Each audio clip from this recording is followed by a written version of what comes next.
comecei a carreira muito jovem na educação.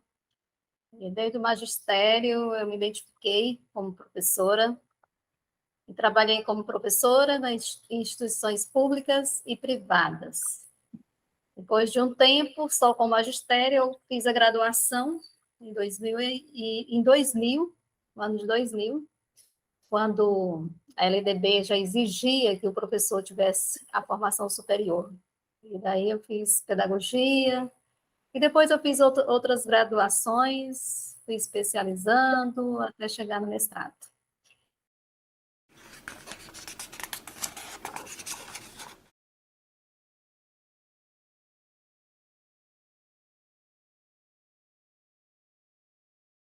Eu sou professor universitário formado pela Universidade Federal do Piauí, curso de pedagogia. Depois fiz o meu mestrado e especialização pela UNB, Universidade de Brasília. Nasci em Parnaíba, no Piauí. Fui secretário de Cultura no Piauí, em Parnaíba, durante os anos de 93 a 96. No Tocantins, fui professor universitário da Fundação Educacional de Paraíso, FECIPA, da Unitins, da UBRA, Universidade Luterana, o Centro Universitário Luterano de Palmas. Fui servidor concursado do município de Palmas, da rede estadual, e atualmente professor da Universidade Federal de Tocantins, do campus de Palmas, curso de pedagogia. Fui secretário de Educação em Palmas durante o período de 2005 a 2010 e depois de 2014 a 2018. Fui secretário de Estado durante o período de 2011 a janeiro de 2014, aí no Tocantins, presidente da Fundação Cultural, e na Bahia fui subsecretário de Educação do Estado da Bahia de 2019, fevereiro de 2019 até março de 2022. A partir de abril até dezembro, eu acumulei o cargo como secretário de Estado da Educação.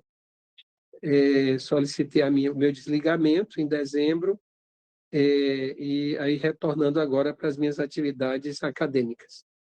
Nesse período também eu fui presidente da Undime, na região norte, do Tocantins, na região norte, no período de 2005 até 2007 e 2008.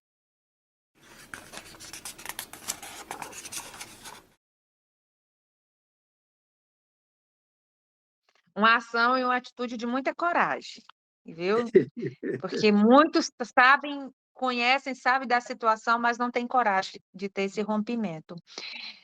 Professor, o senhor falou bem da missão da Undime de articular e desse papel do presidente de articular, de mobilizar, de integrar os dirigentes municipais de educação com essa luta e essa defesa da educação pública. Na sua gestão, enquanto presidente da Undime, quais são as principais ações que o senhor realizou no cumprimento dessa missão da instituição? Nós realizamos todas as atividades e encontros previstos, né, anuais. Organizamos todo o movimento e o apoio e o suporte para que os secretários participassem de todas as atividades também colaborativas no plano estadual e no plano federal. Discutimos intensamente em grupos de trabalho a construção de políticas públicas dos municípios. Delas, eu destaco aqui a consolidação do FEITO, o Interfóruns da Educação Infantil, FEITO-TO, né? FEITO, porque isso fez com que nós pudéssemos ampliar, digamos assim, o nosso debate e organizar os municípios em torno da demanda real, concreta da educação infantil. E eu acho que isso foi muito relevante. Obviamente, a estrutura da Undime sempre foi uma estrutura limitada, pelo menos na nossa época. Nós tínhamos uma secretária executiva, a professora Margarete, e mais uma pessoa de apoio, que é a professora Janeides, né? Hoje, as duas foram diretoras de escolas do município de Palmas. Então, elas se dedicavam a fazer essa assistência contínua. eu diria que, assim, todos os dias nós recebíamos um, dois secretários e secretárias de educação, que eram acolhidos, tratados, aquilo que era possível fazer de encaminhamento e suporte nós fazíamos de maneira muito objetiva. Eu não lembro agora de cabeça dos relatórios de gestão de época, mas uma coisa que nós procuramos muito discutir foi essa ideia do regime de colaboração, porque não se tratava só de fazer ou estar junto das atividades da União, do Ministério da Educação e do Governo do Estado. Era preciso que isso produzisse efeitos concretos na política pública da educação no município. Então, nesse sentido, nós, em muitos momentos, fomos muito firmes junto a esse debate no governo federal e no governo estadual. Acho que ajudou bastante a aperfeiçoar a relação em termos de regime de colaboração. Deixe-me ver, acho que isso. Agora, um ponto muito importante foi essa ideia das trocas, né? Todo município, mesmo municípios muito pequenos, tinham boas iniciativas, boas práticas, realizavam tarefas muito interessantes e de vanguarda no Tocantins. Então, sempre, não é porque o município tinha 500 alunos, 5.000 pessoas que não tivesse o que ensinar para a gente. Acho que isso foi um momento rico, importante, em que nós procuramos trabalhar mais de forma mais colegiada.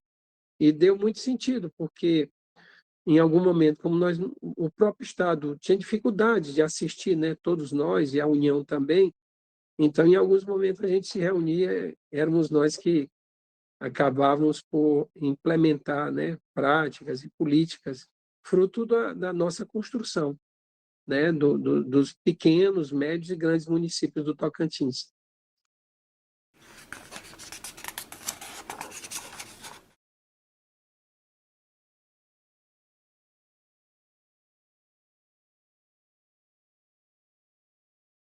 Representar os interesses educacionais.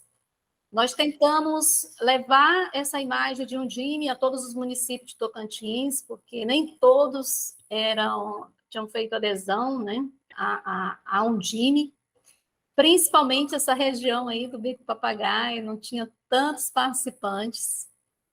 E a gente tentou expandir isso em todos os municípios, levar a Undime, falar a importância da Undime. Para os prefeitos também, eles não davam tanta importância para a Undime. Mas foi um trabalho conjunto, um trabalho que acontecia aqui no Tocantins, mas que acontecia também nos encontros nacionais, de expansão dessa importância da Undime, e os espaços também que o governo federal foi abrindo para que a Undime pudesse ter voz, pudesse opinar. E quando eu me vi, eu estava todos o tempo, chegando documentos do ministro da Educação para que a gente pudesse responder. Às vezes tinha meia hora para opinar sobre um documento que ia ser depois aprovado e distribuído por todo o Brasil. Então, é uma responsabilidade muito grande. E a gente tentou levar esse nome da Undime. Firmamos algumas parcerias importantes também, que ajudou bastante. Tentamos estabelecer um diálogo também com a rede estadual para que pudesse fazer um trabalho conjunto. A gente tentou avançar nisso. Haviam muitos problemas. O grande gargalo da Undime naquela época, me lembro até hoje, que era o transporte escolar. O transporte escolar era o maior desafio que a gente tinha e não havia muito diálogo, nem sempre o Estado queria conversar a respeito, de assumir a sua responsabilidade. Mas o grupo da Undime muito forte, muito unido, e não fiz isso sozinha, foi com toda uma diretoria, toda uma equipe. Nós trabalhamos em conjunto, conseguimos expandir a Undime e também deixar um bom saldo de dinheiro em conta, que foi um período bem bacana, e com a adesão de vários municípios, a gente conseguiu dar uma organizada. Então, foi uma experiência muito positiva.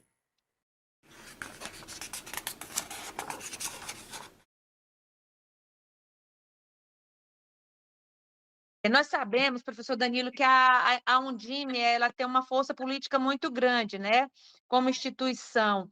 E o senhor considera que alguns presidentes eles têm sido realmente presidentes em busca de uma melhoria da educação ou vê a presidência da Undime como uma oportunidade política para galgar postos nessa área? Olha, acho que a maioria da atuação dos presidentes que eu conheci e pude acompanhar ficou muito focada realmente na luta pela educação municipalista. Eu não vi essa preocupação excessiva e nem entendo que muitos deles foram depois vinculados à vida política ou partidária.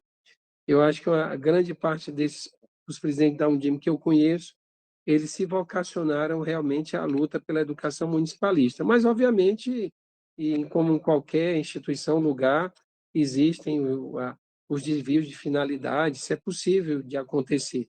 Mas não creio, pelo menos para os presidentes ou presidentas que eu acompanhei no Tocantins, não verifiquei isso, não sei no restante do Brasil.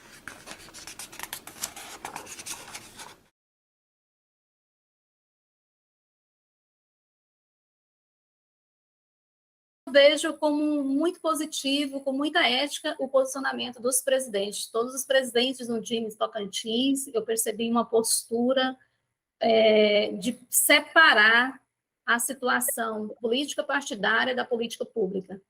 E eu vejo isso como algo muito positivo em nosso Estado. E ter a Undime essa representatividade fortaleceu muito, porque não deixou que a política pudesse interferir na gestão pública dos municípios, nem na própria presidência da Undime, representando todos os 139 municípios.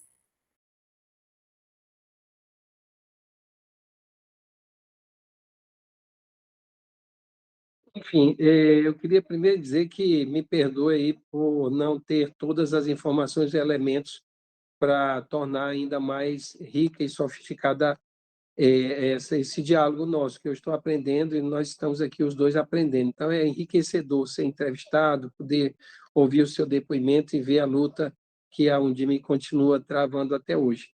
E realmente eu não sistematizei muita coisa sobre a Undime. Estou até escrevendo um livrinho, já está escrito, sobre a experiência de Palmas, será lançado nos próximos meses, vou lançar também aí no Tocantins. Então, assim, me desculpe se alguma coisa faltou assim com a clareza, a objetividade. Vou, em algum momento, se puder, recompor isso. A minha mensagem é de esperança. Eu acredito na educação. Passamos um período muito difícil, que foram esses 4 últimos anos, o período do golpe contra a presidenta Dilma, que nós tínhamos tanta esperança, crescemos tanto na educação infantil e nas diversas políticas de educação, e realmente o golpe, Temer e Bolsonaro representaram um retrocesso muito grande para a educação do município e do Estado. Não havia diálogo, não havia investimento, não havia nada. A ideia de que as pessoas mais pobres desse país têm que se virar com o que têm é algo que a gente discorda plenamente. E a gente sabe que a grande possibilidade desse país se tornar cada vez mais livre, independente, inclusivo, que respeita todas as tradições, todas as religiões, todas as formas de ser, é através de uma educação de qualidade, básica de qualidade. Então, a nossa tarefa da Undime está longe de acabar, a nossa tarefa do Estado também, do Conselho, está longe de acabar, nós temos muita coisa pela frente. Agora, no momento em que as esperanças e os movimentos se direcionam para isso. Então, é um momento novo, de muito se esperançar na fala de Paulo Freire, né? E na fala de Anísio Teixeira. É preciso sempre pensar em educação, porque em qualquer democracia, a principal obra de um povo é a obra da educação. Aqui eu me refiro à obra da educação, não é o prédio, é a construção da educação de qualidade para todos. Então, se nós conseguirmos produzir essa obra para todos, nós seremos cada vez mais dignos, felizes e realizados, todos nós.